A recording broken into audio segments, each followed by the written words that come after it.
Come sapete ragazzi, quest'anno non ho sponsor di motori. Perché? Perché ho deciso di fare contenuti sempre nuovi portando le recensioni di quanti più motori possibili. Quindi mi sono prefissato questo obiettivo e devo riuscire a raggiungerlo. Se non sapete di cosa sto parlando, ovviamente vi lascio un link in alto a destra, potete andare a consultarlo e capire qual è il mio progetto. Il primo motore che andremo a recensire in questo video ragazzi è il Gimar UFO Mars. Ma prima di entrare nel vivo della recensione e di passare all'unboxing, devo raccontarvi un po' chi è Gimar. Gimar nasce nel 2005 come distributore italiano dei motori JP by Novarossi. Nel 2011 JP chiude e nasce appunto il marchio Gimar su base Novarossi, sempre fatto su specifiche di Jean-Paul Calandrot,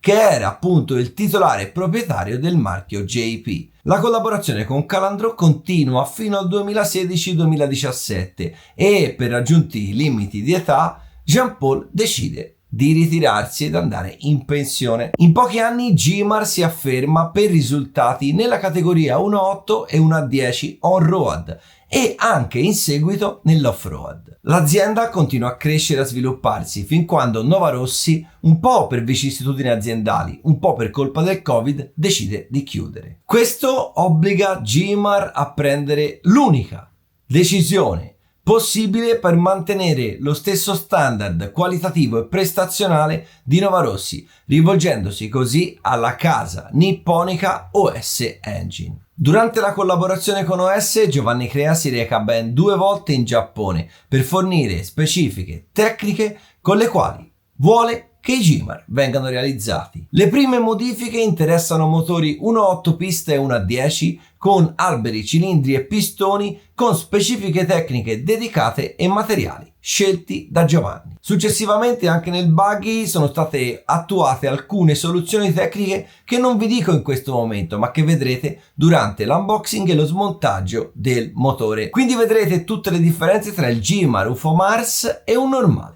B2104, dal quale deriva piattaforma solidissima e chiaramente modello di punta di casa OS. Procediamo adesso con l'unboxing. Il motore mi viene fornito con il suo scarico dedicato Gimar, che per l'occasione è stato anche personalizzato con il mio cognome a laser scritto sopra.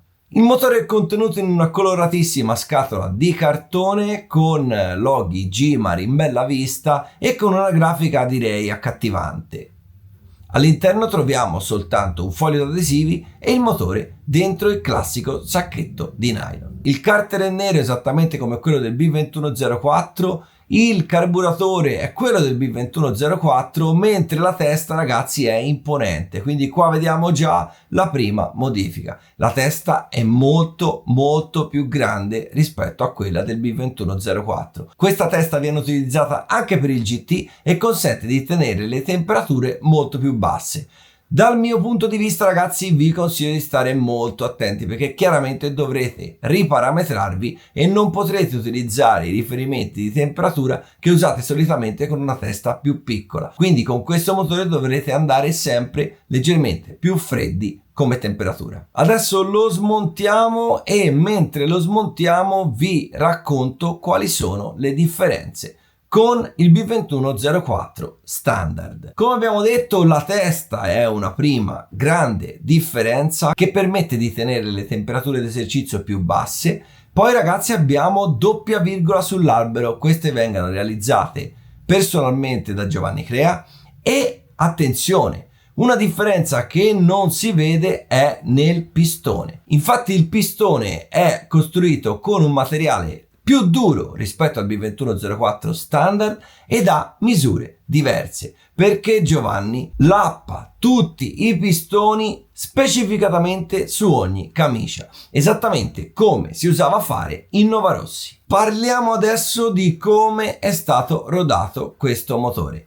Ragazzi, io ho fatto il mio rodaggio a bagno d'olio per iniziare E se non sapete di cosa sto parlando, vi lascio ancora una volta un link in alto a destra, andate a vedere che tipologia di processi effettuo per fare questo tipo di rodaggio. E successivamente sono stato qui a Prato in una pista da on-road a fare i primi 3 pieni per terminare la procedura di rodaggio, e successivamente ho consumato un altro litro di miscela smagrando progressivamente. Ovviamente ragazzi, per affrontare una gara come quella del campionato nazionale non bastava questo, ma sapevo che il venerdì di prove avrei potuto tranquillamente terminare e ultimare la fase di rodaggio, rendendo così il motore sicuro per poter gareggiare. Tengo a precisare che il rodaggio e la giornata di venerdì e la giornata di sabato le ho fatte con miscela Gimar. Ovviamente voi direte: ma come, scusa, non eri ufficiale Energy Fuel? Cosa hai fatto? Sei andato contro il tuo stesso sponsor?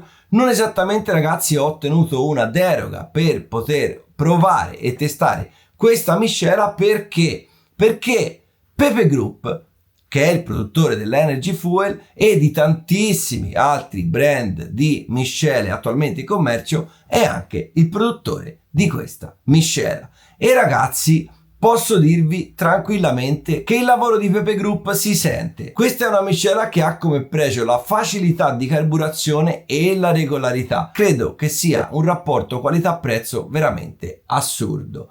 Io sinceramente mi sono trovato molto bene, nonostante sia una pista dove appunto si richiede grande prestazione di motore, perché come avete visto la pista è trattata, è molto veloce e c'era tanto grip. Le temperature di esercizio sono paragonabili a quelle della Energy Wild che utilizzo costantemente durante tutte le gare, e ragazzi sinceramente non mi aspettavo un così bel prodotto da parte di Gimar. Quindi ragazzi, potete andare sul sicuro con questa miscela prodotta da Pepe Group, miscela Gimar, facile da carburare e miglior pregio la regolarità. E quindi ragazzi, quali sono state le prime sensazioni durante il venerdì e il sabato di prove e qualifiche a Policoro?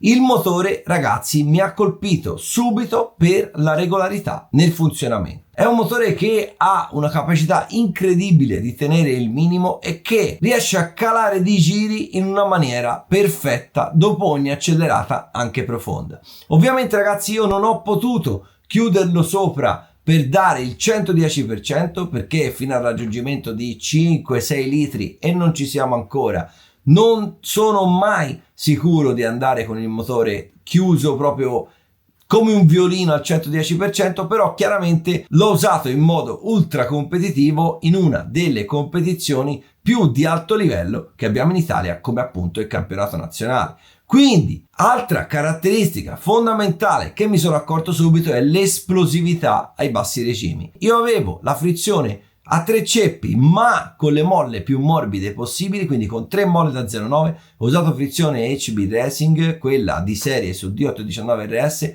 Ciò nonostante la potenza era veramente tantissima. Consiglio su questo motore per piste a basso grip magari un volano in acciaio, perché l'esplosività che ha è una roba veramente imbarazzante, come vedete anche da questi spezzoni di video.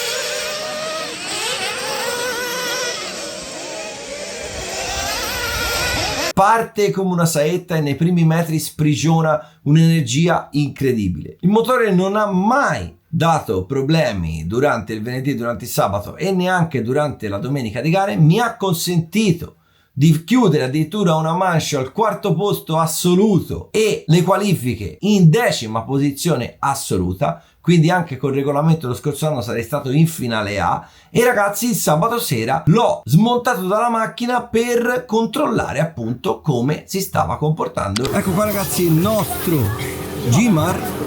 Dopo le qualifiche siamo arrivati circa a 1,5 litri in gara, più 1 litro di rodaggio, più rodaggio a bagno d'olio. Quindi ragazzi, vediamo se il pistone ha iniziato a colorarsi. Il rendimento in pista è ottimo ragazzi, sono molto colpito da come questo motore si sta comportando e andiamo a smontarlo insieme. Guardiamo il colore del pistone. La compressione ragazzi è molto, sentite?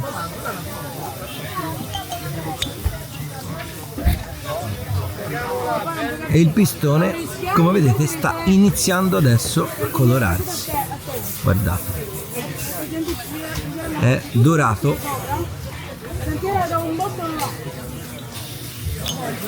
molto molto molto compresso ancora, quindi a livello di consumi ancora deve dare il meglio. Vi faccio vedere che dopo 6 minuti e mezzo di qualifica abbiamo ancora questa miscela, così almeno vi rendete anche conto di quanto sta consumando e vi rendete conto del fatto che ancora il meglio deve venire, perché ovviamente è molto duro.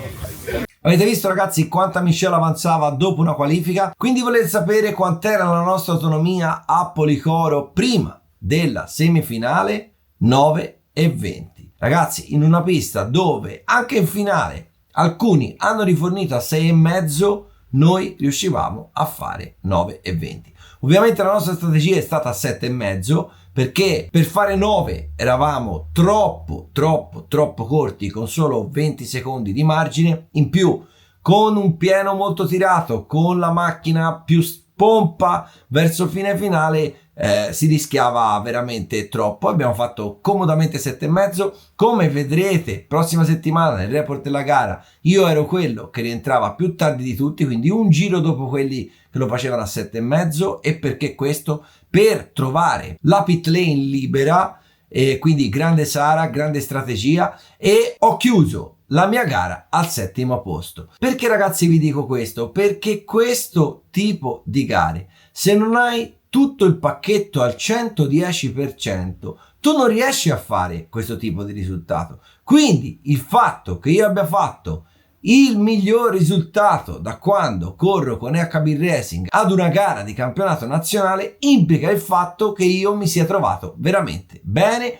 con tutto il pacchetto, comprensivo anche del motore. Ed infatti ragazzi, il mio giudizio su questo motore è davvero molto più che positivo. Positivo per quanto riguarda i consumi, positivo in relazione a quella pista per quanto riguarda l'erogazione. Ripeto, probabilmente molto brutale, è un motore potente, un motore cattivo che a mio modo di vedere ha bisogno di un volano d'acciaio su piste a basso grip, però non l'ho provato su quella tipologia di piste, quindi non vi so dire se è una sensazione data dal grip che ha Policoro o se è realmente, come sto affermando in questo momento, un ottimo risultato per quanto riguarda i consumi e chiaramente un ottimo risultato anche per quanto riguarda il top end, perché con il motore 1/8 grasso sopra, che è rimasto sempre basso di temperature, eravamo comunque super veloci anche su rettilineo. Il motore ragazzi, come avete visto nel video iniziale, è stato personalizzato, laserizzato con il mio nome sul carter. Questo è un servizio che possono avere tutti, perché con una piccola maggiorazione di prezzo potrete vedere il vostro nome sul carter del motore che andrete a utilizzare. Quindi adesso direte voi, la recensione è finita? No, voglio smontare insieme a voi e farvi vedere il motore dopo il rodaggio e tutta la prima prova di campionato nazionale, quindi finale da 45 minuti più 3 dalla partenza, semifinale da 20 più 3, 4 qualifiche più 2 controllate del sabato e 6 prove libere da 8 minuti del venerdì.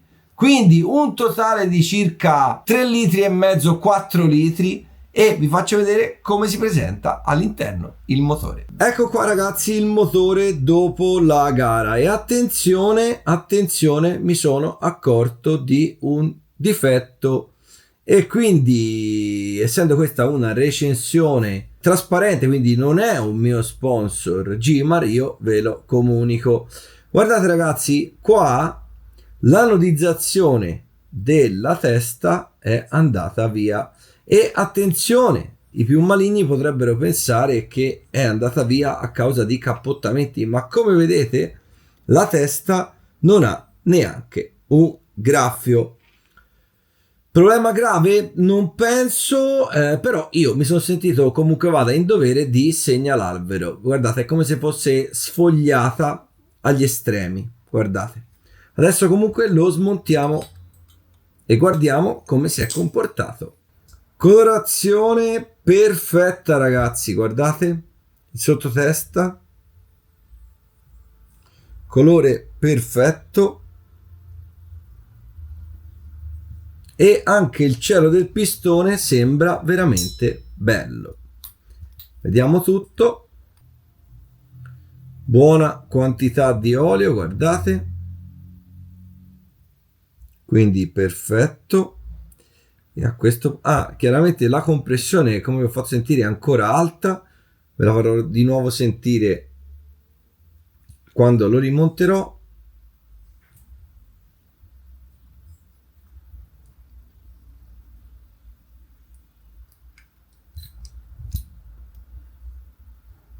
E anche qua, ragazzi, la colorazione del pistone è praticamente perfetta, guardate, colorazione del pistone perfetta.